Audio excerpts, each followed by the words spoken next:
Greetings, Remnant Church and online friends. Welcome to the Midweek Refuel, where we seek out the ancient wisdom, simply because modern wisdom tends to cannibalize itself.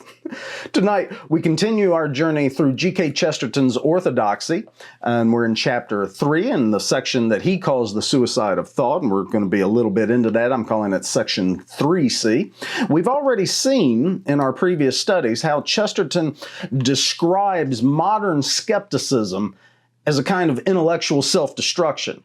Now, in this section, he's going to march us through some of the most popular ideas of his day. And while they were popular in his day, they've become a cancer in ours.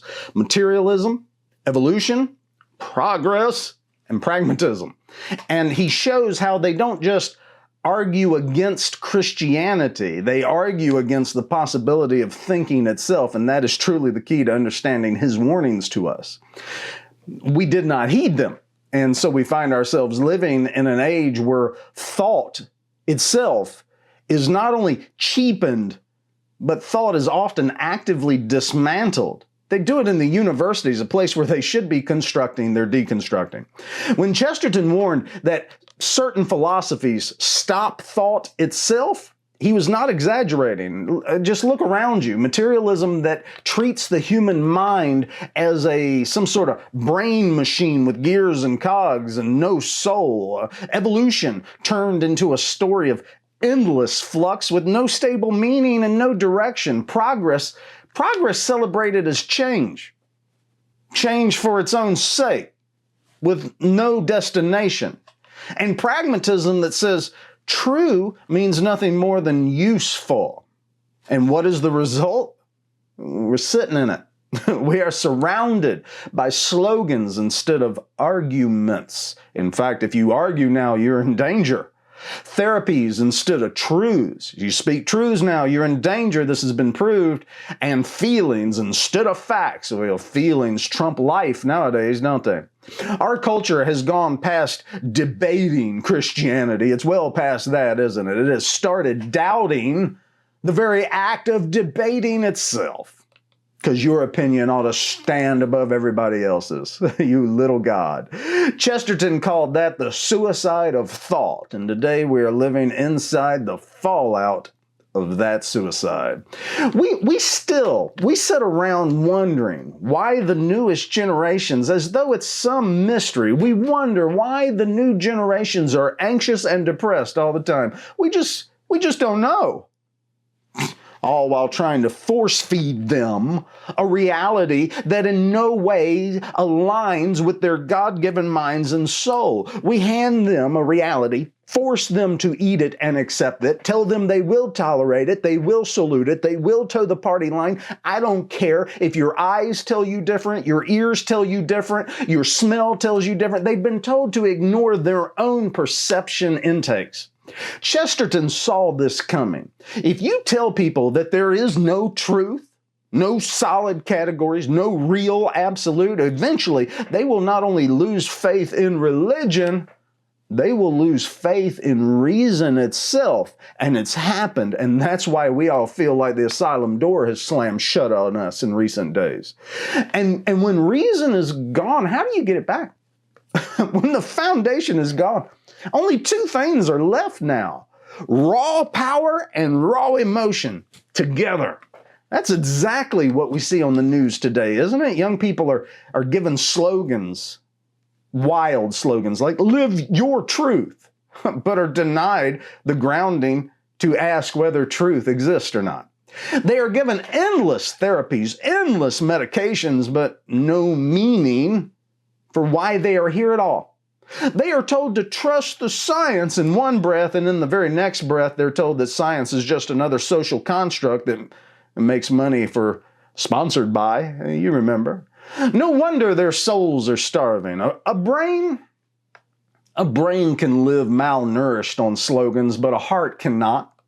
Chesterton reminds us that the Christian view is not afraid of thought. Quite the contrary. It is the only framework that makes thought possible. In the beginning was the Word. The Word is the logos, the reason, the meaning, the foundation. To abandon Logos is not progress. It is regression back into confusion and paganism, which explains the paganism. This is all very clear. We'll come back to this concept later, but for right now, let's talk about some of the cannibalizing thought that has plagued us and our children for quite some time now. The first is really what I call Babel 2.0. It is the postmodern teaching that language creates reality. Well, that's magic, not science. And now that might sound like something only professors in some unwanted degree at university classroom would say, but it has filtered down into everyday life, as it always does. We see it when people insist that somehow or another changing pronouns change reality. We see it in corporate training seminars that they drag you into to reprogram you, that tell you that reality is whatever word you or they choose to use that day. We see it in laws that punish free speech as if words are violent acts, and we've seen worse than that, haven't we? The left and the legacy media were more outraged over remember? They were more outraged over a woman in Minnesota who used a forbidden word, something that Jesus Christ would turn the other cheek to instantly. He would forgive. Then they were more upset about that woman and her use of a horrible word than they were about Charlie Kirk getting shot. A martyr, a man who gave his life for truth. It really unmasked them. I don't think their leadership even knows how far it unmasked them. This is nothing less than the rebuilding of the Tower of Babel itself, the attempt to seize control of reality by controlling the words. But Chesterton reminds us, and Scripture affirms to us, reality is given to us. It's not manufactured by us. In the beginning was the Word. Not our word, not my word, not your word, not a shifting vocabulary, but the Logos, the Word of God, who defines all other words and gives to those words their meaning. If words create truth out of thin air, then whoever controls the dictionary controls the world. And that is exactly how cultures collapse into tyranny. It is suicide of thought by way of speech. Another false belief of our time is the almost brain-dead mumbling that says identity is self-declared. That has to be the lowest form of reasoning ever attempted. And yet it's treated as enlightenment in our day. A child says, I feel like I'm a doorknob. And the whole culture must bow as if the child has spoken some sort of divine oracle. But when identity is detached from the givenness of creation, when it is no longer grounded in the fact or anchored in the truth that God made them male and female, then it isn't identity at all. What you are wearing is a costume. What you are wearing is a mask. What you are playing is a role in your own play. A self that is infinitely fluid is a self that can never be pegged down. And because it can't be pegged down, it cannot be loved. It can't even be known. Worse, it cannot be saved. Because if you can redefine yourself endlessly, then what are you? What do you think you are? There is no you left. There's no you left to redeem anyway. Chesterton warned that to abandon the absolute is to abandon reality itself. And here it is in living color for the whole world to see, a generation trying to, with all the power behind it, invent itself into oblivion.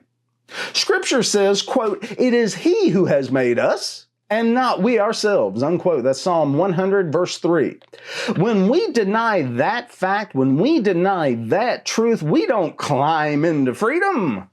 We dissolve into nothingness.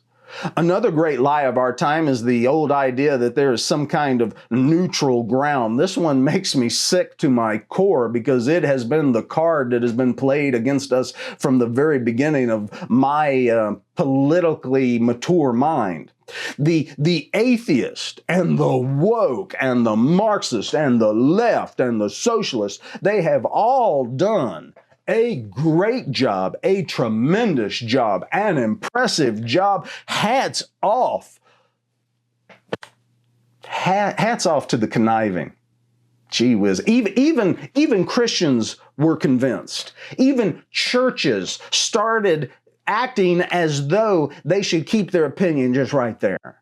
That somehow or another they were sold that secularism, that the religion of secularism is some sort of neutral playing field, a common sense middle zone where everyone can come together and meet and talk. That, my friends, is smoke and mirrors. There is no such thing as neutrality. Every ground is sacred ground, or it is enemy ground. Every worldview has at its center a God, period. What they call neutral is simply their own God, their own creed, dressed up in gray clothes to blend in. They tell us to leave Jesus outside the classroom. They tell us to leave Jesus outside the courthouse. They tell us to leave Jesus outside the newsroom. They'd like us to list plain leave Jesus because supposedly those spaces, their spaces, are neutral spaces. But when we leave Christ outside, he is not replaced by nothing. He is not replaced by some neutrality. He is replaced by another God. The God of self, the God of state, the God of market, the God of ideology. Chesterton saw it too. If you remove the absolute, if you unhook from the transcendent, you don't get openness, you get a closed system where falsehood rules unchallenged. Jesus said, "Whoever is not with me is against me." That means there is no middle. Neutrality is just unbelief with better marketing, better branding. Another ridiculous concept of our age is the idea that consent makes it right. Consent makes it holy. Consent redeems it from its sin. That's a lie. We were told that what people do, I remember that it was sold to us, it was pushed on us. We were told that by the media, we were told it by the TV shows, we were told it by everybody. We were told that what people do behind closed doors will never, ever affect us. We were told that consenting adults, no matter what they do, should be allowed to consent to whatever they wish to consent to, and that the rest of us should just zip our lips and leave them be, for it couldn't in any way ever affect us. It infected the whole loaf. This is what we were told. What we got was a culture collapsing under the weight of broken families, fatherless homes, children raised as experiments instead of blessings, and good men shot in the street. What we got was pornography on every single device, no matter how small the kid is, grooming in the classrooms, and a rainbow flag planted in the soil above the cross itself. What we got was the redefinition of marriage, the medicalization of children, and the normalization of perversion that just a generation ago would have been unthinkable. Consent does not make something holy. Two people can consent to sin. Of course they can, but that does not sanctify or baptize that sin. It just means they agreed to sin together and to walk into destruction together. Proverbs 14:12 says this, "There is a way that seems right to a man, but its end is the way to death." Chesterton, he would remind us that pragmatism, the idea that what works is what's true, that too is just another mask for the same lie. It works for them, so it must be good. No, that's not how it works. Truth is not up for negotiation. God's design is not overturned by a signature on a dotted line or two nodding heads or consent of any type.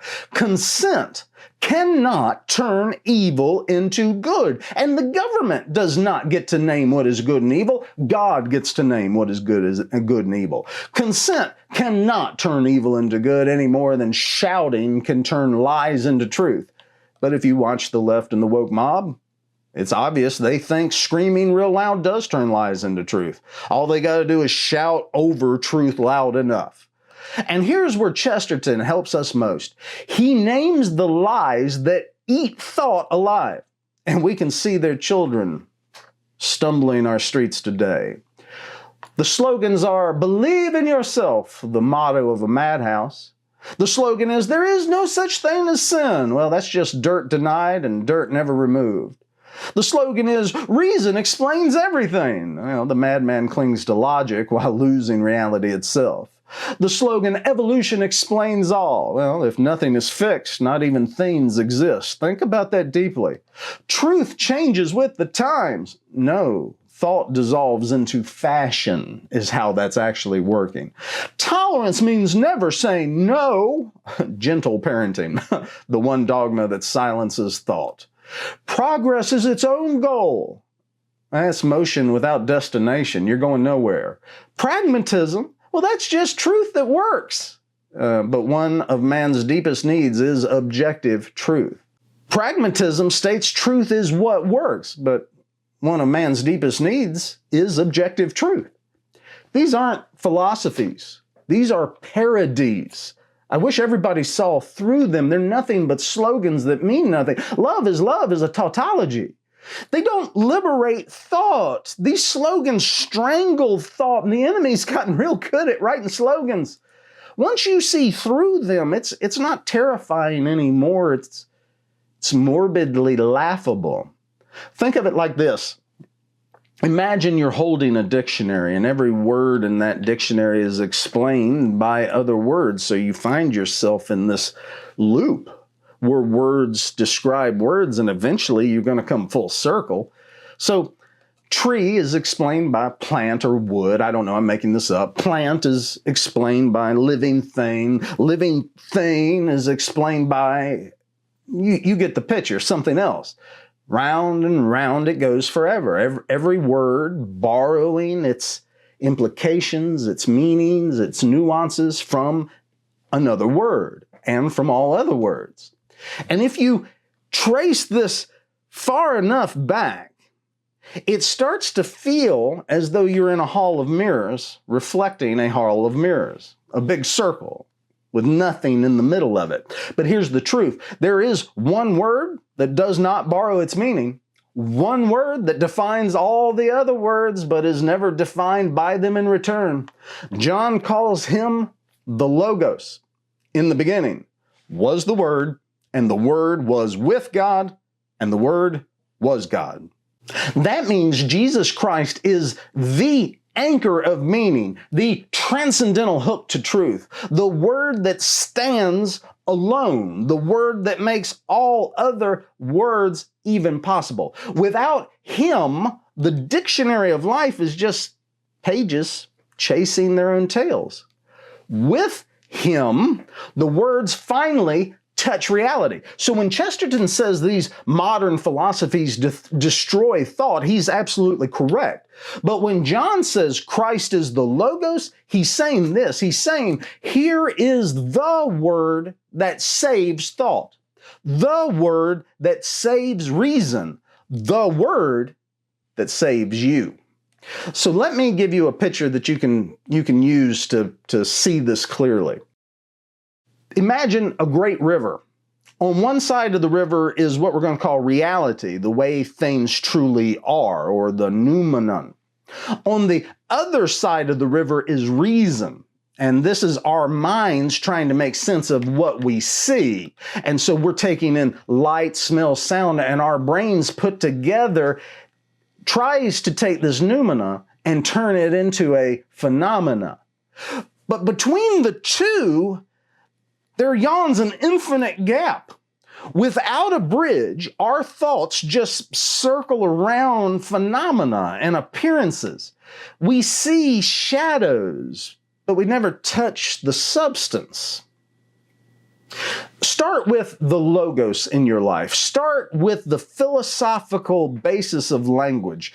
Some people don't want to jump straight into religion, so start with reason. Start with the philosophical basis of language, of phenomena and noumena, and see how truth itself must have a ground, how words need a transcendental anchor to be effective, to be reasonable.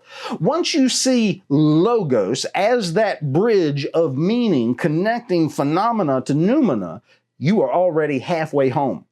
Now, let me make this simple. What's phenomena? What we see. What's noumena? What it actually is. And what's the logos? Logos is the bridge that makes them meet. Now here's where John's gospel comes alive. In the beginning was the Word, and the Word was with God, and the Word was God, and the Word became flesh. The logos, do you see it? The logos is that bridge. Jesus Christ is the Word who connects reality, noumenon, to reason, phenomena. Without him, language collapses into noise and philosophy collapses into despair, nihilism, every time. With him, words actually point to real things, to truth, and truth holds fast. Words like male and female. And here's something else. This logos is what separates us from the animals themselves. Sure, animals have some language. Bees can do a little dance to tell the hive where the nectar is located, and dolphins make a whistle sound to signal for food or danger. But none of them write poetry. They never build a dictionary. They do not conduct symphonies. They never sit around and ask themselves, why am I here? What is the ultimate truth? What is justice? What is love? That capacity, brother and sister, belongs only to us. Because the image of God carries the logos in us. That's why we speak in symbols, and why we tell stories, and why we wrestle with meaning, and why we wrestle with God, and why we reach out for Him. It's built into us. And I know that some of you have trouble with the religion thing. I know that some of you have trouble believing in God, especially a God who's walking in flesh, walking with us, letting us kill him, and rising again in victory. I get it. I get it. It's a big story. That's a lot to swallow all at once. But let's start right here. Start with the philosophical basis of language, of phenomena and noumena. See how truth must have a ground or an anchor into the transcendental, how words must have a connection point. Once you see logos as that bridge of meaning, you are already halfway home. And from there, it's not a leap into nonsense. It's the most reasonable step or leap in the world at that point to trust that this logos was raised up for us to see clearly, and in rising from the grave, he raised up reason and reality in that moment together. Now, I know we've gone philosophically deep tonight. If you've stayed with me this far, thank you. You are obviously hungry for the truth. And that's what we need in days like today. Before we move into the reading of Chesterton himself, let me just ask you to hit the like and the subscribe buttons and share this lesson with somebody that you know that might be struggling with truth today. You already picture them in your head. You know who needs it. Those two little buttons, they help the truth rise above the algorithm that tries to stop it. And I do, of course, enjoy knowing that these lessons are a blessing to someone through the like count and the thumbs up, but it's not about me at the end of the day. It's about ensuring that this message reaches those who need to hear it right now. All right, let's go straight to the source. Lest this should be called loose assertion, it is perhaps desirable, though dull, to run rapidly through the chief modern fashions of thought which have this effect of stopping thought itself. Materialism and the view of everything as a personal illusion have some such effect. For if the mind is mechanical, thought cannot be very exciting. And if the cosmos is unreal, there's nothing to think about.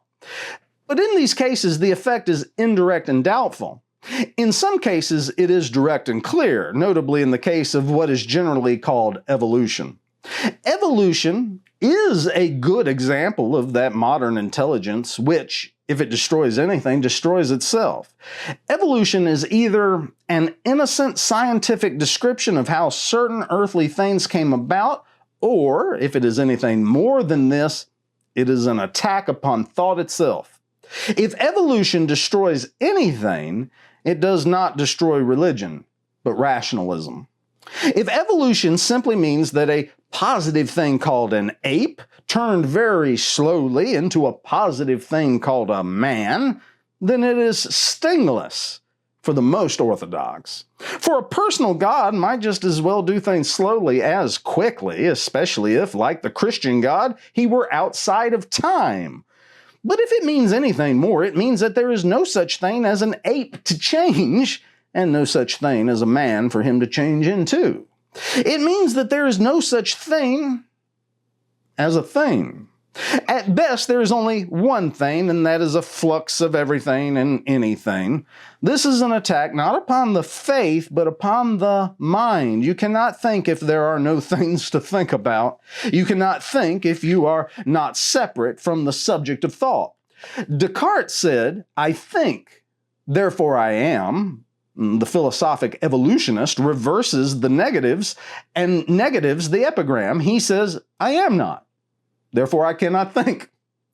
Then there is the opposite attack on thought that urged by Mr. H.G. Wells when he insists that every separate thing is unique and there are no categories at all. This also is merely destructive. Thinking means connecting things and stops if they cannot be connected. It needs hardly be said that this skepticism forbidding thought necessarily forbids speech. A man cannot open his mouth without contradicting it. Thus, when Mr. Wells says, as he did somewhere, all chairs are quite different, he utters not merely a misstatement, but a contradiction in terms. If all chairs were quite different, you could not call them all chairs. Akin to these is the false theory of progress, which maintains that we alter the test instead of trying to pass the test. We often hear it said, for instance, what is right in one age is wrong in another. This is quite reasonable if it means that there is a fixed aim, and that certain methods attain at certain times and not at other times. If women say, desire to be elegant, it may be that they are improved at one time by growing fatter and at another time by growing thinner. But you cannot say that they are improved by ceasing to wish to be elegant and beginning to wish to be oblong. If the standard changes, how can there be improvement, which implies a standard? Nietzsche started a nonsensical idea that men had once sought as good what we now call evil. If it were so, we could not talk of surpassing or even falling short of them. How can you overtake Jones if you walk in the other direction? You cannot discuss whether one people has succeeded more in being miserable than another succeeded in being happy. It would be like discussing whether Milton was more puritanical than a pig is fat. It is true that a man, a silly man, might make change itself his object or ideal, but as an ideal, change itself becomes unchangeable. If the change worshiper wishes to estimate his own progress, he must be sternly loyal to the ideal of change. He must not begin to flirt gaily with the ideal of monotony. Progress itself cannot progress. It is worth remark in passing that when Tennyson, in a wild and rather weak manner, welcomed the idea of infinite alteration in society, he instinctively took a metaphor which suggests an imprisoned tedium. He wrote, quote, "Let the great world spin forever down the ringing grooves of change," unquote. He thought of change itself as an unchangeable groove. And so it is. Change is about the narrowest and hardest groove that a man can get into. The main point here, however, is that this idea of a fundamental alteration in the standard is one of the things that make thought about the past or future simply impossible. The theory of a complete change of standards in human history does not merely deprive us of the pleasure of honoring our fathers, it deprives us even of the more modern and aristocratic pleasure of despising them. This bald summary of the thought-destroying forces of our time would not be complete without some reference to pragmatism. For though I have here used and should everywhere defend the pragmatist method as a preliminary guide to truth, there is an extreme application of it which involves the absence of all truth whatever. My meaning can be put shortly thus. I agree with the pragmatists that apparent objective truth is not the whole matter, that there is an authoritative need to believe the things that are necessary to the human mind. But I say that one of those necessities precisely is a belief in objective truth. The pragmatist tells a man to think what he must think and never mind the absolute, but precisely one of the things that he must think is the absolute. This philosophy, indeed, is a kind of verbal paradox. Pragmatism is a matter of human needs, and one of the first of human needs is to be something more than a pragmatist. Extreme pragmatism is just as inhuman as the determinism it so powerfully attacks. The determinist, who, to do him justice, does not pretend to be a human being, makes nonsense of the human sense of actual choice. The pragmatist, who professes to be specially human, makes nonsense of the human sense of actual fact.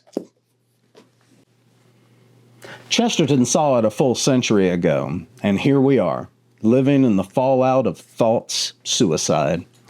These ideas don't just challenge Christianity, they challenge reason itself. They don't just fight the church, they burn down the library of the human mind. And our culture swallowed them whole, embraced them wholesale. We put them on bumper stickers and we put them on TikTok reels and we handed it to our children. We fed them to our children like they were candy. And now we wonder why the kids are dizzy, anxious, and starving to death for truth. Let's expose the madness with a little plain speech. There is no truth. Well, then that sentence itself is not true. Progress is always good. Well, then fentanyl overdoses are progress. Consent makes it holy. Well, then two people agreeing to rob a bank makes it righteous. Therapy is salvation. Well, then the best you'll ever get is a prescription and a copay. Congratulations. Words create reality. Then why does my mortgage company still want money instead of adjectives? Tolerance means never saying no. Well, then telling me to be tolerant is itself intolerant. Thank you very much. Believe in yourself, my favorite. Congratulations. You've just started the world's smallest religion with the world's most disappointing God. Love is love. And how that one ever flew, it's a tautology. I mean, it's just an obvious tautology. If that means nothing can be questioned, then it also means nothing can be loved rightly.